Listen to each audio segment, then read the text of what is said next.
John Williams walked into the luxurious Celeste restaurant, nestled in the heart of New York City. The crystal chandeliers cast a warm, radiant glow, illuminating the space like an exquisite piece of art. Dressed in simple, slightly wrinkled clothes, John appeared as though he had just come from a long day at work. With an air of quiet humility, he chose a discreet table in the corner, seemingly intent on avoiding attention. But his peaceful moment was soon disrupted. Within moments of sitting down, a waitress named Amanda, perfectly groomed but exuding an air of arrogance, approached him. Her sharp eyes scanned his modest attire, and she didn't bother hiding her disdain. In a biting tone laced with mockery, she asked, "Are you sure you can afford to dine here?" Her words echoed across the room, loud enough for other patrons to hear. A few diners exchanged amused glances, stifling their chuckles. Meanwhile, John remained calm, a faint smile playing on his lips, seemingly unfazed by her comment. Celeste was no ordinary restaurant. It was a beacon of luxury and class in New York, located on the prestigious Madison Avenue. Through its large glass windows, diners could admire the dazzling neon lights of skyscrapers and the slow glide of luxury cars passing by. Inside, every detail was meticulously designed to exude sophistication, from the gentle glow of the chandeliers to the imported rugs and the flawlessly arranged leather chairs. Dining at Celeste wasn't merely about food, it was a statement of one's social standing in the high society of New York City. For employees like Amanda, working at Celeste wasn't just a job, it was a badge of pride, a mark of personal prestige. Yet, the arrival of John, with his unassuming demeanor and modest appearance, seemed out of place in this lavish setting. In Amanda's mind, John clearly didn't belong there. To her, his presence was an error, a small flaw in the otherwise perfect image the restaurant embodied. But what unfolded next would not only astonish Amanda but also leave every single person in the restaurant that night stunned. A truth was about to be revealed, one that would completely change the course of the evening. And so the story began, set against the glittering backdrop of New York City, where pride would clash with quiet humility, and everyone would come to understand the true value of kindness and human connection. Celeste wasn't just a restaurant, it was a destination, a place where people went not merely to dine but to be seen, admired, and envied. The restaurant's reputation glittered as brightly as its chandeliers, and it attracted those who thrived in the spotlight. Among the staff, Amanda stood out as one of the most experienced waitresses.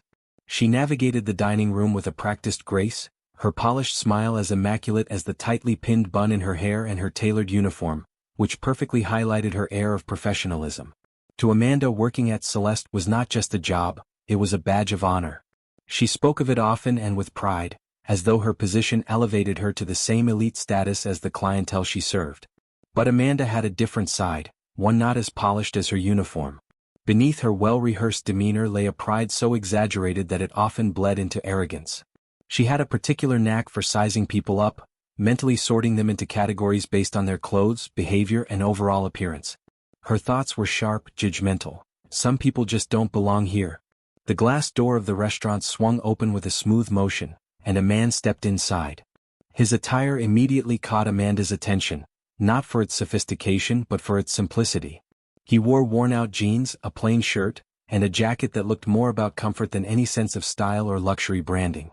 His presence was quiet, almost invisible, as though he were trying to avoid drawing attention to himself. With calm, deliberate steps, he walked toward the hostess stand. Amanda's trained eyes followed him, her mind already forming conclusions. This man wasn't like the typical customers who graced Celeste's golden-lit tables. He didn't radiate the opulence and flair she was accustomed to seeing. To her, his arrival seemed like an anomaly, a disruption in the meticulously curated image of the restaurant. And yet, as he calmly continued his way into the heart of Celeste, completely unfazed by the opulence around him, Amanda's assumptions about him, and the night, were about to face a reality she never expected.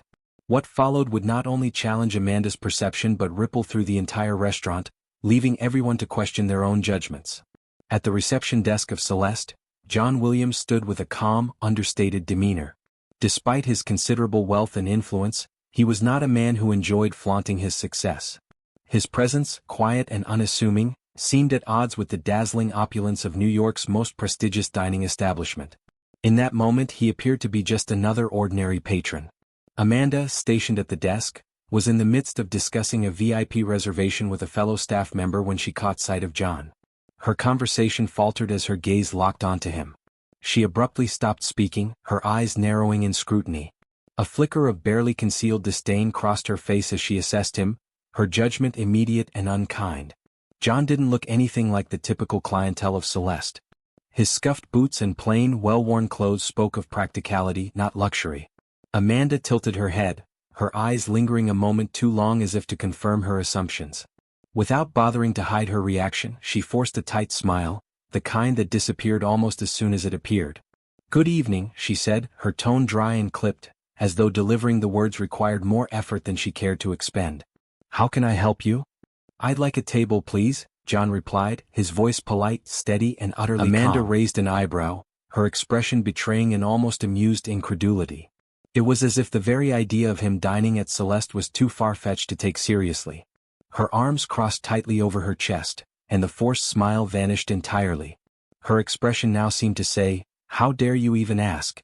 "Are you sure you're in the right place?" she said, her tone laced with a barely concealed edge. "This is a very exclusive restaurant." John's composure didn't waver for a moment.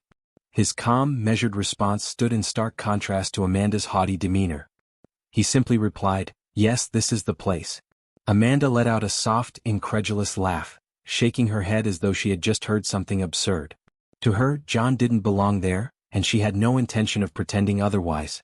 But what Amanda couldn't yet know was that this unassuming man standing before her was about to turn her assumptions, and the carefully curated world of Celeste, completely upside down. The truth that would soon unfold would leave everyone in the room questioning their own judgments and biases.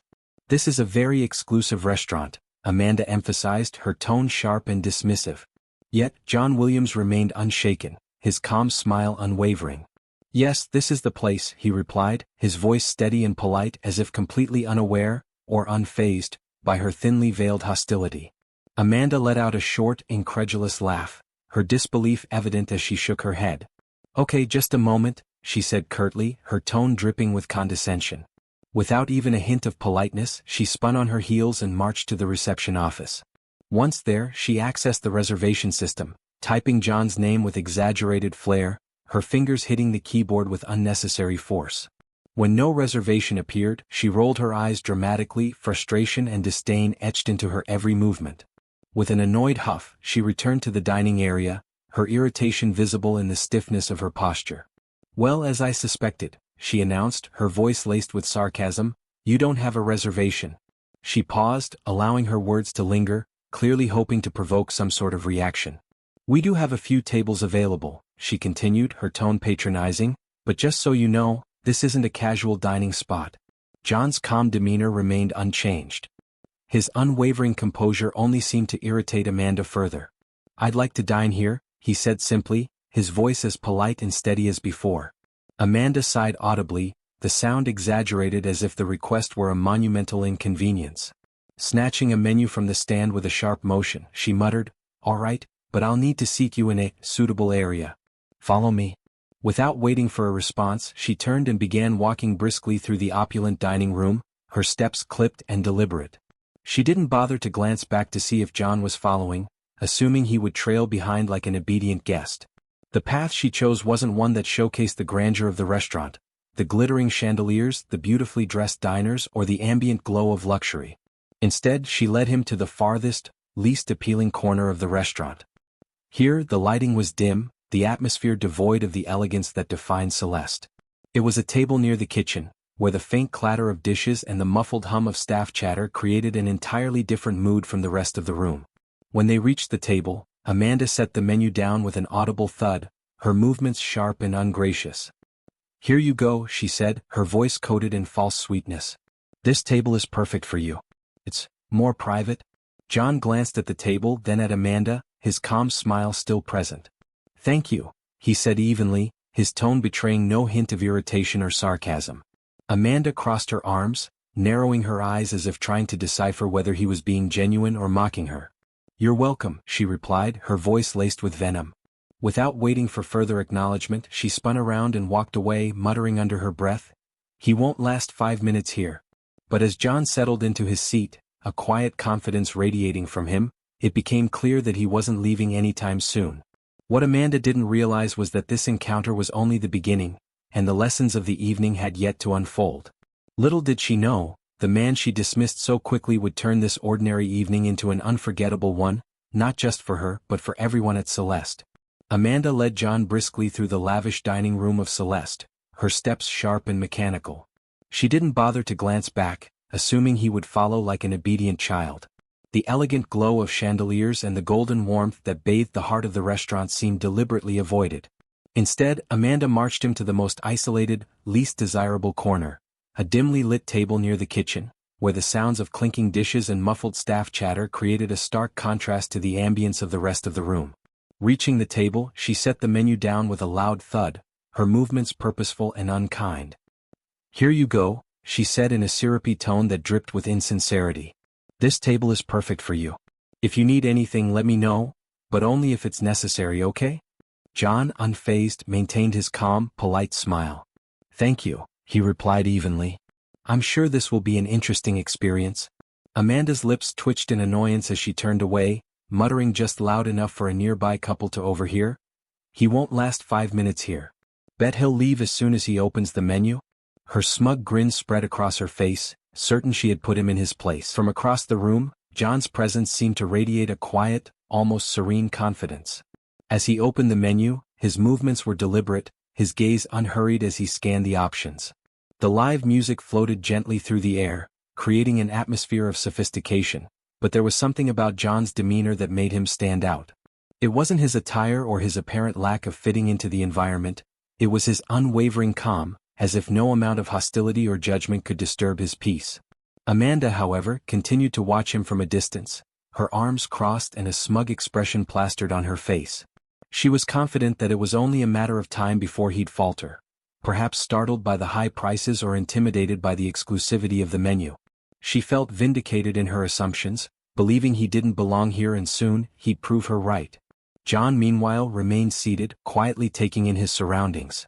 The couple seated near his table exchanged knowing glances, their curiosity piqued by the contrast between Amanda's haughty attitude and John's unflappable composure. Across the dining room, other patrons began to notice the silent tension, some frowning at Amanda's unprofessional behavior, others whispering among themselves about the curious man who seemed entirely undisturbed. While Amanda saw his calm as ignorance, the room was slowly coming to recognize it for what it truly was, a quiet strength that carried an air of mystery. The evening had only just begun, and while Amanda smugly believed she was in control, the truth was that the tables, both literal and metaphorical, were about to turn. What Amanda didn't realize was that this seemingly ordinary man would transform the night into an unforgettable lesson, not just for her but for everyone who witnessed it. Amanda led John to the most hidden, poorly lit corner of the restaurant, far removed from the elegance of Celeste's main dining area. Here, the opulence faded into the clinking of dishes and muffled chatter from the kitchen. The atmosphere lacked the charm of the golden-lit chandeliers and the soft piano melodies that filled the central dining room. It was clear this corner wasn't designed to impress, and Amanda had chosen it deliberately. "Here you go," Amanda announced, dropping the menu carelessly onto the table with a loud thud. Her voice carried a false sweetness, her words laced with thinly veiled condescension. "I think you'll feel comfortable here, it's more private." John glanced at the table, then at Amanda, his slight smile unwavering. "Thank you," he said calmly, his tone even and sincere. Amanda crossed her arms, her gaze narrowing as she studied him, trying to decipher whether his response was genuine or laced with sarcasm. After a moment she replied, her voice dripping with mock politeness, "You're welcome. Just so you know, we usually reserve these tables for special cases. But since we don't have anything booked tonight, you can have it." Without waiting for a response, she spun on her heels and walked away briskly, leaving John to settle in at his table. His demeanor remained calm and composed, a quiet contrast to her increasingly hostile energy. When Amanda returned to take his order, her attitude took an even sharper turn. She approached the table with exaggerated motions, pulling out her notepad with a theatrical flourish. Her cold, judgmental gaze bore down on him, as if daring him to make a mistake. "Have you decided what you'd like?" she asked, her tone devoid of warmth, her voice heavy with boredom. It was as though she had already dismissed him, treating his presence as an inconvenience rather than a patron to serve. But John, ever composed, didn't react to her provocations. He remained unbothered, his calm demeanor only seeming to amplify her disdain. Amanda, oblivious to the shift in the room's atmosphere, failed to notice the growing attention her behavior was attracting from other diners. The table she deemed as a dismissal was quickly becoming a focal point, not for its location but for the unspoken tension between the two. Yet, Amanda remained confident in her control over the situation, unaware that the man sitting before her was not just another diner, but someone who would soon challenge everything she believed about class, respect, and humility. What Amanda saw as a chance to assert dominance would soon turn into an unforgettable moment of reckoning, one that would echo far beyond the hidden corner of the restaurant. Amanda approached John's table, her boredom barely concealed as she flipped open her notepad with a theatrical gesture. "Have you decided what you'd like?" she asked, her tone flat, as though she was asking more out of obligation than genuine interest. "Or would you like a recommendation?" John glanced down at the menu, his movements unhurried. After a moment he pointed calmly to one of the most expensive dishes listed. "I'd like to try this one," he said, his voice steady and polite. Amanda's reaction was instantaneous.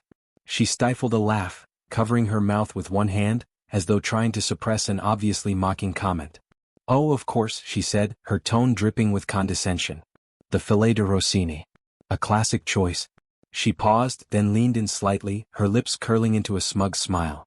"Just to confirm, sir, you do realize this costs $350, right?" John nodded, his demeanor unchanged. "Yes," he replied calmly. "It sounds wonderful." Amanda tilted her head, her malicious smile deepening as though she found the entire situation amusing. "All right then," she said, her voice tinged with mock concern. "Just to make sure there aren't any misunderstandings later, I suggest you double-check the prices. We wouldn't want any unpleasant surprises." Unfazed, John met her gaze with the same calm composure he'd maintained throughout the evening.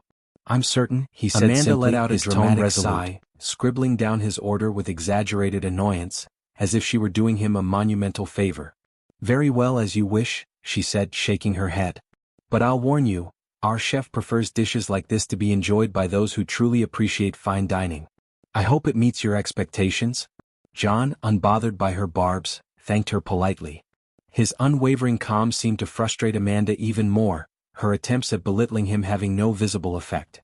As she turned to walk away, her steps brisk and deliberate, she muttered under her breath, just loud enough for nearby diners to hear, "We'll see how long this lasts." What Amanda failed to grasp was that John wasn't a man who could be rattled by condescension or arrogance. Every subtle attempt she made to undermine him only highlighted her own insecurities, and the quiet strength he carried would soon dismantle the carefully curated world she thought she controlled. The game Amanda was playing, one rooted in judgment and assumptions, was about to take a turn she could never have anticipated. Amanda jotted down John's order with a flourish, then spun on her heels as if eager to leave the table behind. But just as she began to walk away, she stopped abruptly and turned back, a smug smile creeping onto her face. "Oh, and one more thing," she said, her voice dripping with feigned helpfulness. "The minimum tip expected here is 20%. Keep that in mind while you enjoy." Without waiting for a response, she turned and strode off, her satisfaction evident in her exaggerated posture. As John waited, he appeared entirely unaffected by the tension Amanda was trying so hard to create. He took a moment to glance around the room, his eyes quietly admiring the elegant decor and the soft melodies of the pianist performing in the background. The grandeur of the space, with its glowing chandeliers and hushed conversations, seemed to contrast sharply with Amanda's hostility, but none of it seemed to bother John. When the appetizer finally arrived, Amanda approached the table with the same deliberate indifference, setting the plate down forcefully enough to make it slide slightly across the table. "Here's your appetizer," she said, her voice laced with mockery. "I hope you enjoy it, or at least know what you're eating." John's reaction was as calm and polite as ever. "Thank you," he replied, his voice steady. Amanda leaned in slightly, her expression challenging, as though determined to elicit some sort of reaction. "You know," she began, her tone conspiratorial, "a lot of customers who order this dish end up not liking it. It's not exactly mainstream. But I think you'll do just fine. Good luck." John looked up at her with the same serene smile that had become his signature throughout the evening. "It looks excellent," he said, nodding slightly. "Thank you for your attention." Amanda straightened, visibly frustrated that her words had once again failed to rattle him. With a sharp turn, she marched back toward the kitchen, muttering to a coworker as she passed, "That guy won't even make it to the main course." From his table, John continued to eat leisurely, his composed demeanor a quiet counterpoint to Amanda's growing disdain. Around the room, other patrons began to notice the subtle tension, some exchanging whispers about Amanda's behavior, others glancing sympathetically at John. Yet, despite it all, he remained unbothered, as if the entire evening was unfolding exactly as it should. What Amanda didn't realize was that her attempts to provoke John were doing little to unsettle him, but everything to expose her own insecurities. The stage was quietly being set for a dramatic turn, one that would leave her and everyone watching, rethinking their assumptions about grace, humility, and true strength. Amanda stood at a distance, arms crossed tightly over her chest, her gaze fixed on John as he leisurely enjoyed his appetizer. A malicious smile curled across her lips as she observed his composed demeanor. "He's just biding his time," she muttered to a nearby colleague, who looked visibly uncomfortable and avoided responding. Amanda chuckled under her breath, adding, "I bet he's going to ask for tap water next. These types always do." Meanwhile, John remained entirely unaffected by her scrutiny. Across the dining room, an elderly gentleman seated at a nearby table watched the scene with quiet interest. His neatly combed white hair and tailored suit reflected his distinguished presence. As he observed John's calmness in the face of Amanda's disdain, the older man raised his wine glass in a silent toast. John noticed and responded with a slight nod and a polite smile, his composure unwavering. The dinner was only just beginning, but Amanda's growing disdain for John was becoming increasingly apparent. And while she thought she was in control, the subtle attention of other diners hinted that her behavior was not going unnoticed. After taking John's order for the main course, Amanda decided to escalate her efforts to teach him a lesson.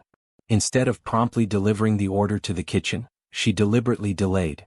She made a point of prioritizing patrons she deemed more worthy of her attention. Stopping at the table of an elegant couple in the center of the dining room, she chatted animatedly, her laughter exaggerated at a joke told by one of the diners.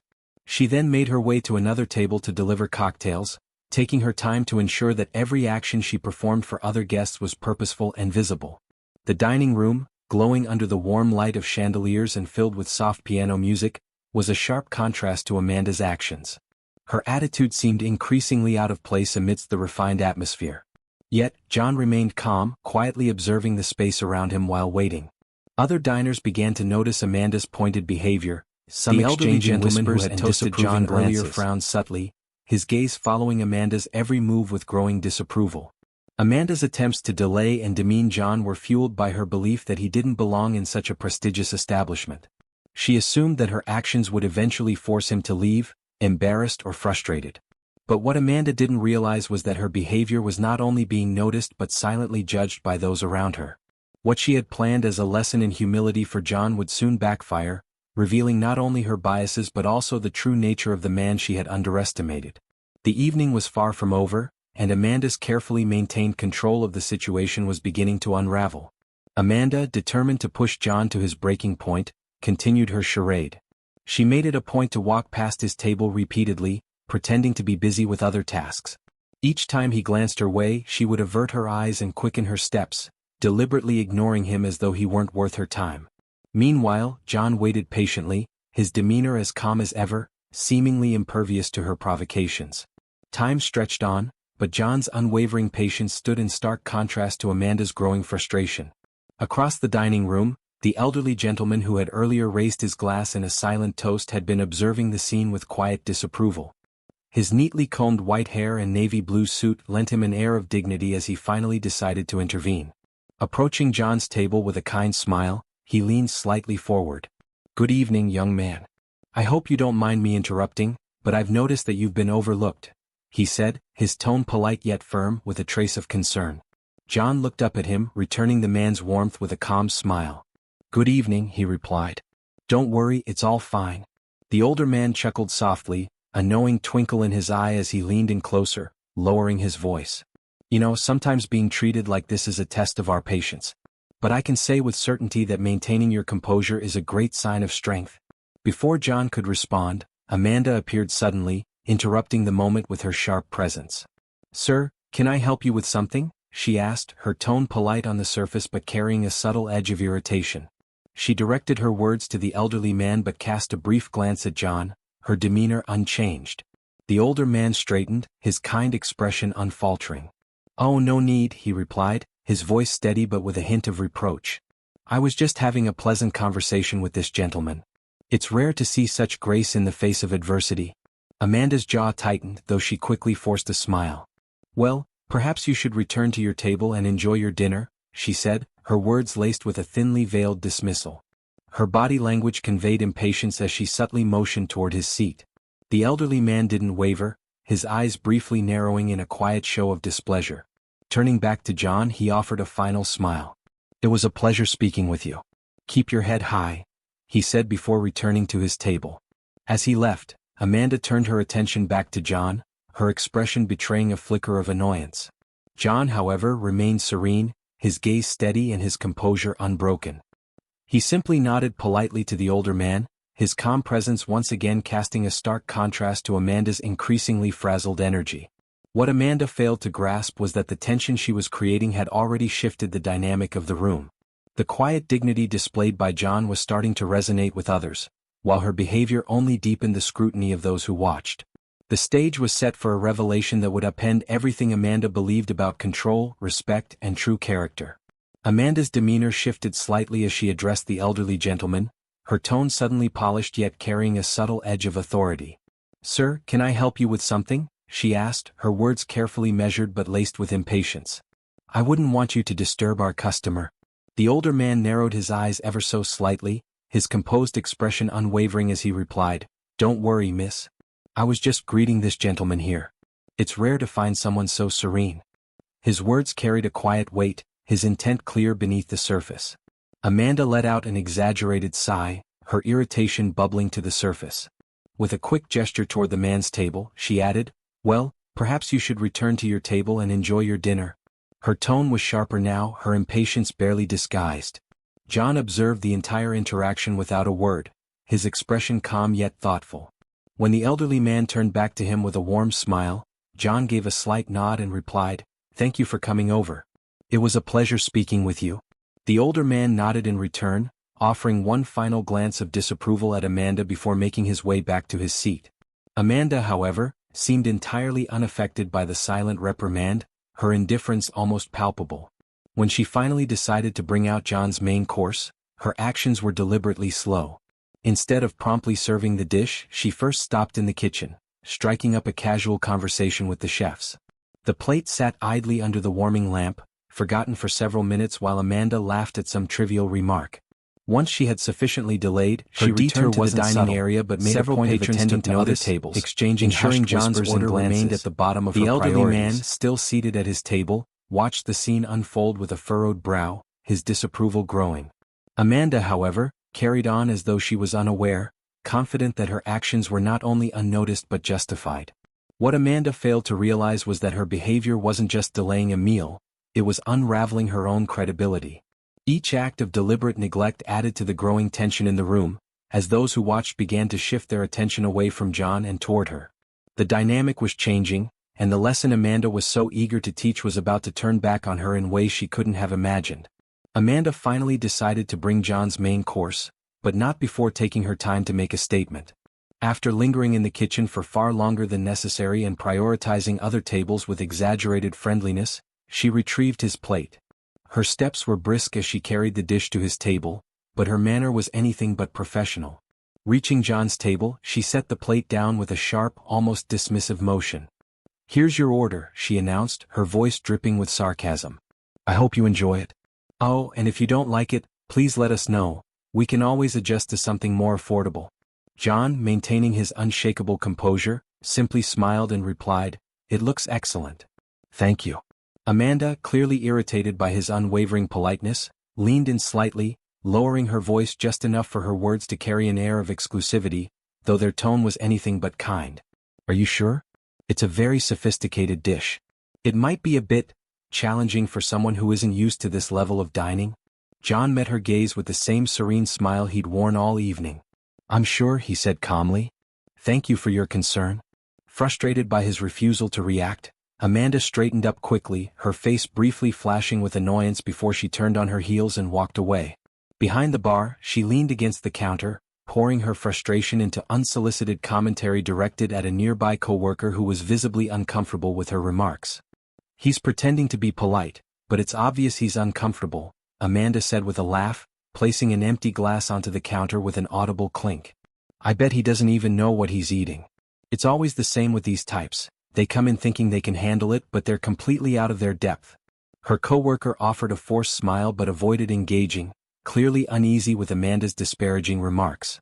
Across the dining room, John continued to enjoy his meal, seemingly unaware, or completely unfazed, by Amanda's ongoing attempts to undermine him. Amanda's frustration was mounting, but she couldn't see that her behavior was drawing increasing attention from other diners. The tables had turned, and the quiet strength John displayed was not only disarming her but slowly shifting the room's perspective. What Amanda thought was control was rapidly slipping through her fingers, setting the stage for an unforgettable reckoning. Amanda leaned against the bar, her tone dripping with disdain as she continued her one-sided rant. "These types," she scoffed, "they come here to feel important but just end up making fools of themselves." Her coworker, visibly uncomfortable, forced a weak smile, clearly wanting to avoid confrontation.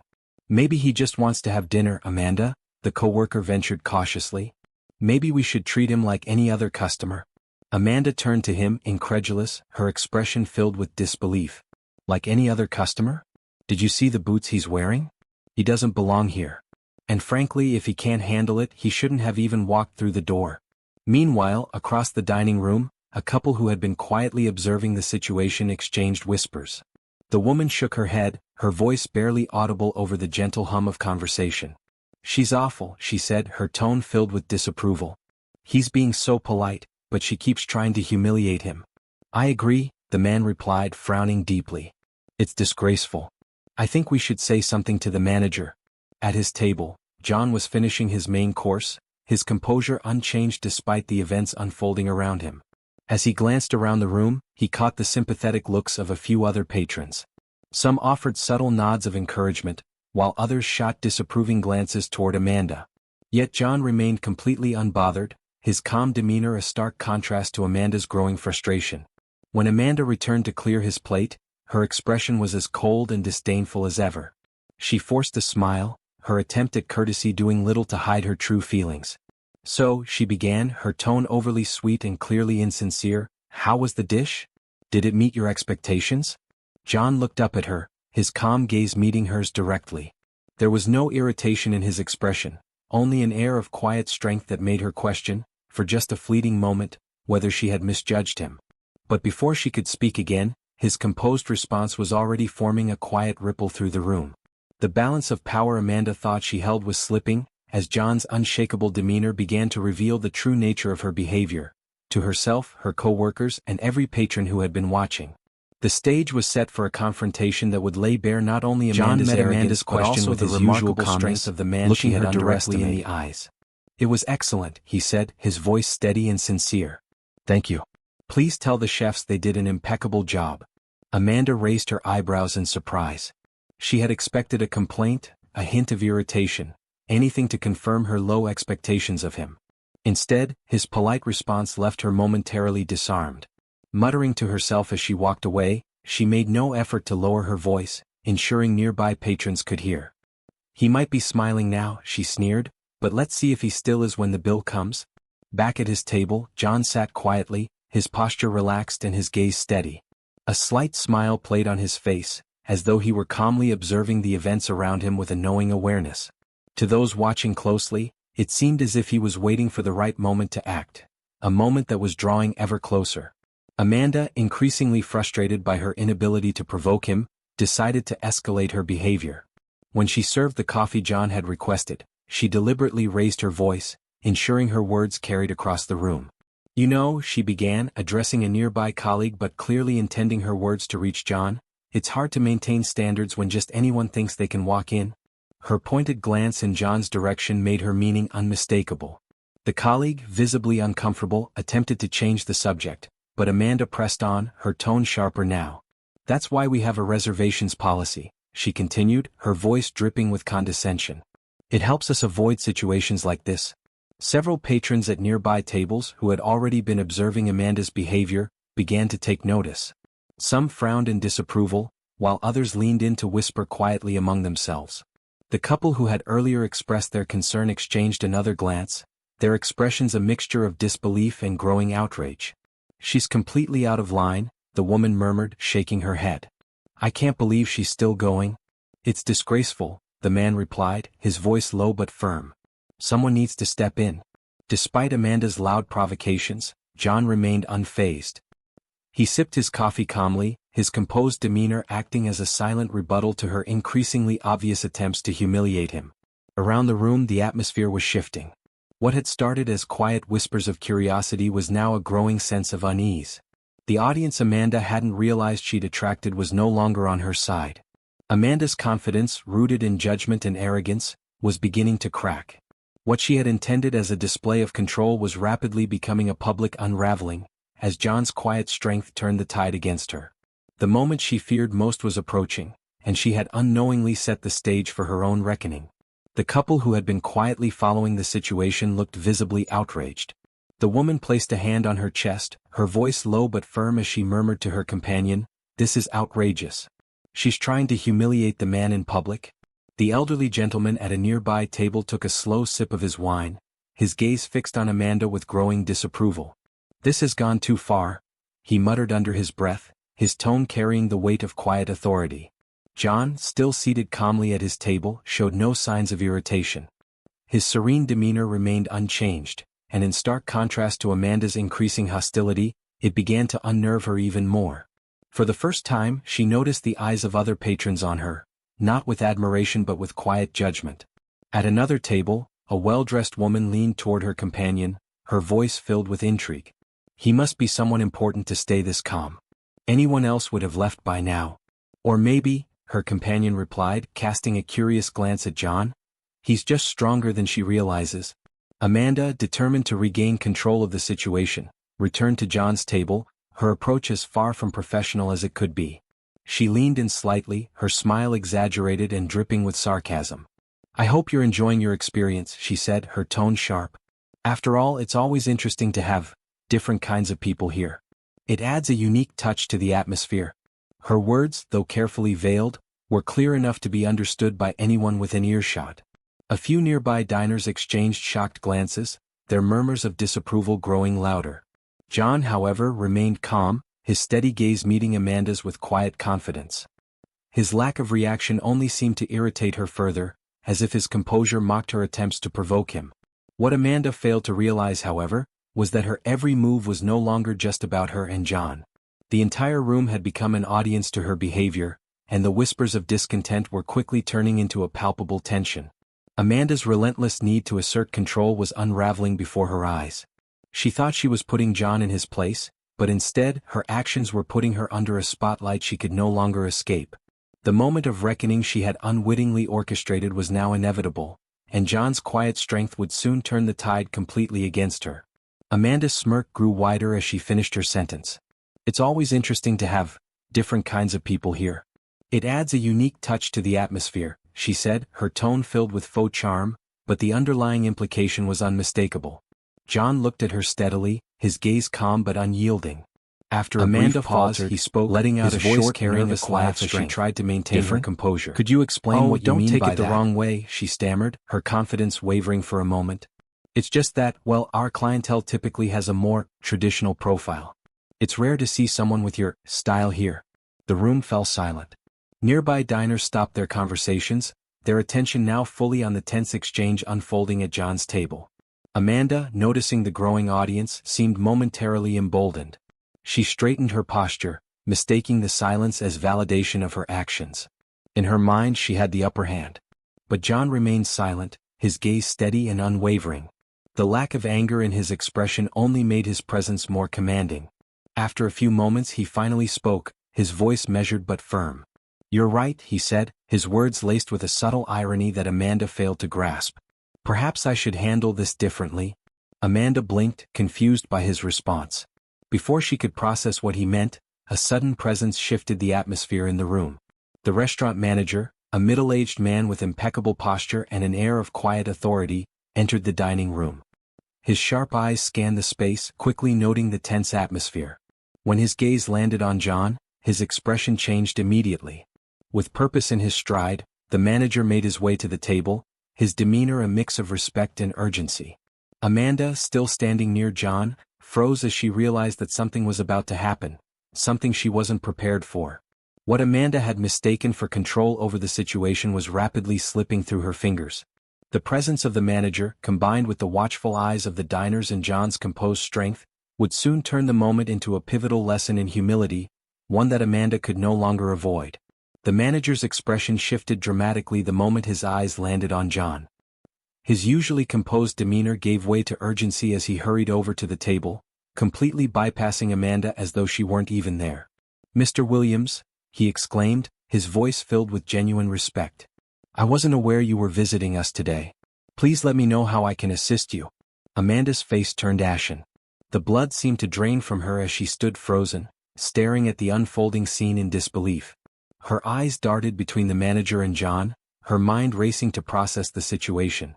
She had no idea who she had been speaking to, or mistreating, all this time. John held the manager's gaze for a moment, his expression calm but firm. Then he turned his attention to Amanda. "Now," he said, his voice steady yet commanding, "let's talk about how we treat people." The room fell into a heavy silence. Every conversation stopped as diners turned their attention to the table, their curiosity and anticipation palpable. The air was thick with tension, the weight of the moment undeniable. The manager, a man known for his impeccable appearance and authoritative presence, appeared shaken as he absorbed the gravity of the situation. He ignored Amanda entirely, keeping his focus on John. Leaning slightly forward as a sign of respect, he spoke again, his tone apologetic. "Mr. Williams, I deeply apologize for the delay in recognizing you.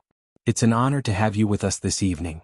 Please let me know how I can make your experience more enjoyable." Amanda's shock deepened, her face betraying a mix of confusion and fear. The realization that the man she had been belittling all night was not only a significant figure but someone of immense importance left her utterly unmoored.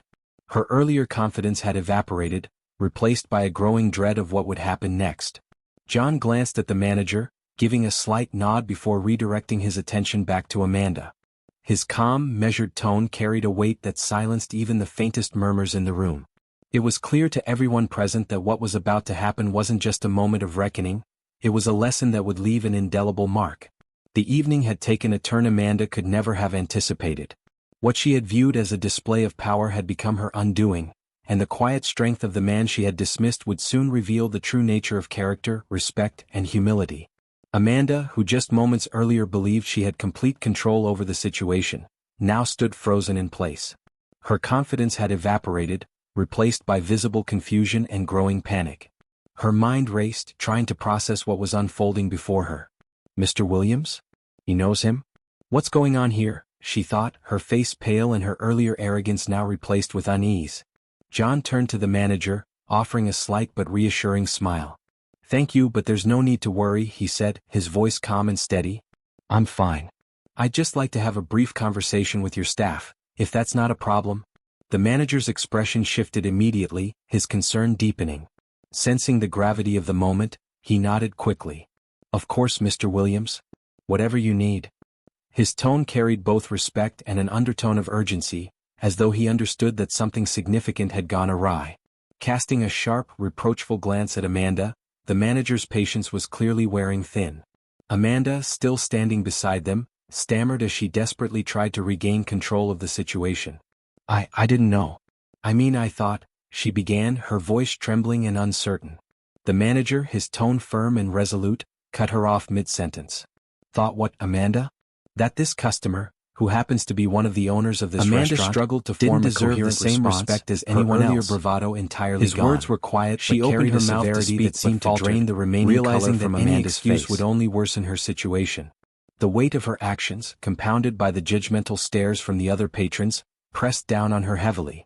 John, still calm, observed her without anger but with a firmness that left no room for misunderstanding. The silence in the room was deafening, the weight of the moment palpable as Amanda stood, visibly unraveling. The tables had fully turned, and Amanda's actions were now laid bare for all to see. What she thought was an exercise of power and authority had become an unforgettable lesson in humility, and the consequences of her behavior were now unavoidable. Amanda stammered, her words tumbling out in fragments as she tried to justify herself. He didn't say who he was and he looked."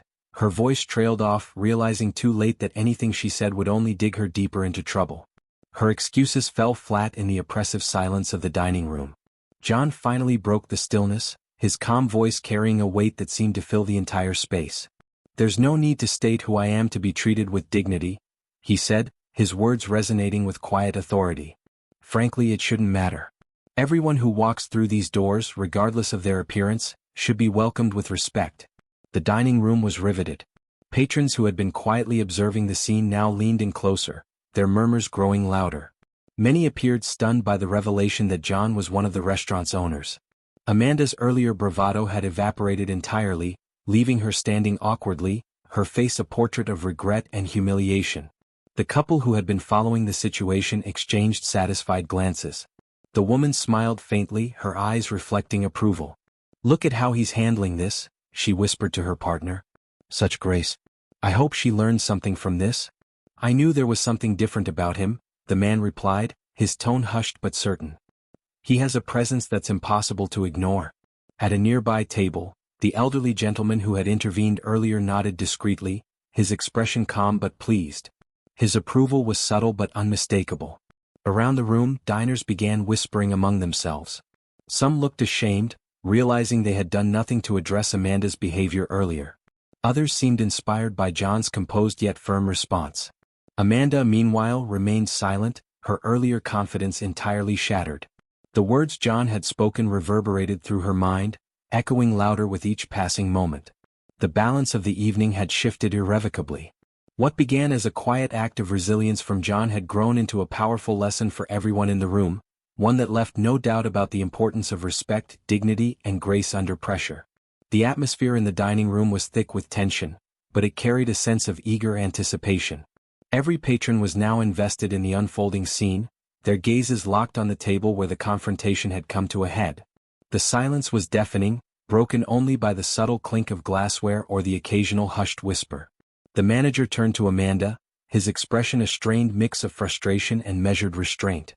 "Amanda," he said firmly, his voice low but commanding, "I expect a detailed explanation of your behavior after your shift. For now, leave this table and stay away from it. I'll take over from here." Amanda opened her mouth to protest, her earlier confidence flickering for a brief moment. But the resolute gaze of the manager stopped her short. She hesitated, then turned abruptly, her face pale as she hurried away, her eyes firmly avoiding the stares of the watching diners. The weight of their judgment was unmistakable, and her humiliation was now complete. John took a deep breath, rising slowly from his seat. As he glanced around the room, he noted the sea of faces fixed on him, their curiosity and respect evident. His calm presence seemed to carry its own gravity, and when he began to speak, his voice, steady and imbued with quiet authority, cut through the tension like a knife. "This restaurant was founded with the idea of being a place where everyone could feel welcome," he began, his tone resonating throughout the room. "No matter how they dress or where they come from. Unfortunately, that was not the case today. But I believe we can learn from this." The room remained silent, every diner absorbing his words. His statement was not just directed at Amanda or the staff, it was for everyone present, a gentle reminder of the values that should guide them all. The manager stood nearby, his posture both uneasy and admiring. He nodded subtly, recognizing the grace with which John was addressing the situation. John's gaze swept over the diners once more, his expression calm yet purposeful. His words, though simple, carried a weight that seemed to ripple through the room, leaving everyone to reflect on the events they had witnessed. What had started as a moment of humiliation for John had transformed into a profound lesson in humanity and respect, one that would resonate not just with Amanda, but with every person in the room. John turned to the manager, his calm but firm demeanor commanding attention. "I'd like to meet with the entire team after the dining room closes," he said. "There are some important things we need to discuss." The manager nodded immediately, his tone earnest. "It will be done, Mr. Williams. Once again, I deeply apologize for everything." John returned to his seat, his presence still anchoring the room as the tension began to dissipate. Conversation slowly resumed among the patrons, though whispers about what they had just witnessed continued to ripple through the space. The dining room, once electric with anticipation, gradually returned to normalcy, but the air was still thick with the weight of what had transpired. Later that evening the restaurant sat empty. The glimmer of chandeliers reflected off the polished surfaces, but the space felt quiet and contemplative. The staff had gathered in the center of the room, their expressions a mix of apprehension and curiosity as John stood before them. His presence, calm yet resolute, commanded the attention of everyone in the room.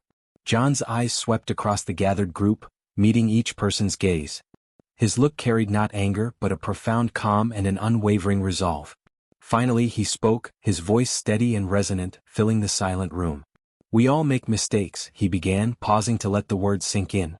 "But what truly matters is what we do after those mistakes. Today we witnessed a problem that goes far beyond poor service. We saw the impact of snap judgments, hidden biases, and a lack of empathy. But I want you all to understand, this is not a condemnation. It's an opportunity." He paused again, letting his words linger in the air, their meaning settling deeply into the minds of those listening. His gaze fell on Amanda, who sat toward the back of the group, her eyes filled with tears and her face heavy with shame. John continued, his tone softening but retaining its purpose. "We are not defined by our errors but by how we choose to move forward.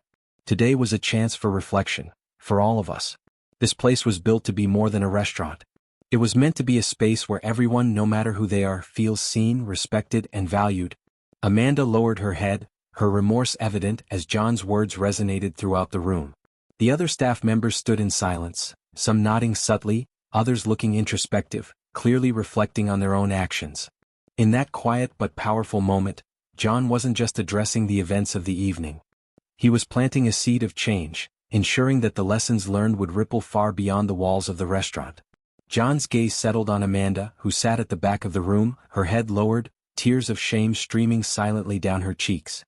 "Amanda," he began, his tone gentle but firm, "I know what happened today was a mistake. And mistakes can be corrected, as long as there's effort and a willingness to learn. What you choose to do next will define who you are." His words hung in the air, and Amanda looked up slowly, her expression a mixture of remorse and gratitude. John held her gaze for a moment longer before turning to address the rest of the team, his voice softening but still carrying the same resolute purpose. "In the world we live in, it's all too easy to judge people based on what we see on the surface. Their clothes, their appearance, what they drive, or where they live," he said, his eyes scanning the faces of the staff. "But I want you to consider something. What happens when you choose to treat someone with kindness? When you decide to look beyond appearances and recognize another person's humanity?" John stepped forward, placing his hands casually in his pockets, his tone becoming more reflective. "We all carry struggles that no one else can see. The person who seems out of place might be having the worst day of their life. The one who doesn't dress as expected might have achieved more than you could imagine. And the kindness we choose to extend, especially to those we least expect, can make all the difference." He paused, allowing the weight of his words to settle over the room. The staff stood silently, some nodding in understanding, others reflecting deeply on their own assumptions and behaviors. Amanda wiped her tears, her shame now mingled with a sense of determination. "Every interaction is an opportunity," John continued, his voice resonating with quiet power. "An opportunity to lift someone up, to remind them that they matter, and to create a space where respect and dignity are not just expectations, they're guarantees. That is what we should strive for, not only in this restaurant but in our lives." The room remained still, the gravity of John's words leaving a profound impact on everyone present. Amanda straightened in her seat, her expression now one of quiet resolve. Around her, her colleagues seemed to carry a new sense of purpose, the lesson they had just learned extending far beyond the walls of the restaurant. In those few moments, John had transformed a mistake into a teachable moment, planting seeds of change and compassion that would ripple outward, shaping not only the team but everyone they would encounter in the future. John's voice softened as he concluded, "Extending kindness, especially to those who seem undeserving, might just be the gesture that changes everything." His words lingered in the air, resonating deeply with the room. The staff remained silent, their expressions reflective. Some looked visibly moved, while others stared at the floor, lost in thought, confronting their own assumptions and actions. Amanda, seated at the back, finally lifted her head. Her tear-streaked face carried the weight of her emotions, and she wiped her cheeks with trembling hands. When she spoke, her voice was quiet but heavy with remorse. I never thought about it that way before," she admitted. "I was so focused on the restaurant's image, on maintaining what I thought were the standards, that I forgot what really matters. I forgot that every person has value no matter who they are or what they look like." She paused, her chest rising and falling as she steadied herself. "I promise, Mr. Williams," she continued earnestly, "I'll change." John nodded gently, a small encouraging smile crossing his face. "That promise isn't for me, Amanda, it's for yourself.